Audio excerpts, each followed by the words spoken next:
Assalomu alaykum kuzatuvchilari, Ejevika ko'chati ishqibozlari. Men Shuhrat Ergashev Ejevika ko'chatlari bilan shug'ullanaman ham daromad qilaman. Mana bugun ko'chatxonamizdan video qilishga qaror qildik. Oldin dastavkalarimizni ko'p ko'rsatardik. Mana hozir ham dastavkaga xudo xolasa.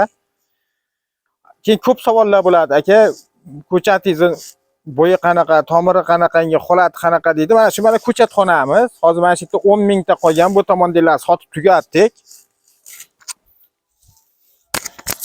Mana holati, tomirlari ham juda ham baquvvat. Xudo xolasa ekkan odam baraka topadi, ziyon ko'rmaydi. Chiroyli bo'lib ko'karib ketadi.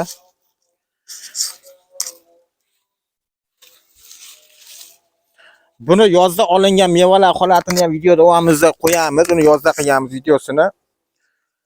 Agarda kimgadir shunaqangi Ejevika ko'chatlar kerak bo'lsa, ekran ostidagi telefon raqamlariga telefon qilishlari mumkin. Hamda bitta like, podpiskasini bosib qo'yishni unutmanglar. Hamisha sizlar bilan biz sog' bo'linglar, salomat bo'linglar.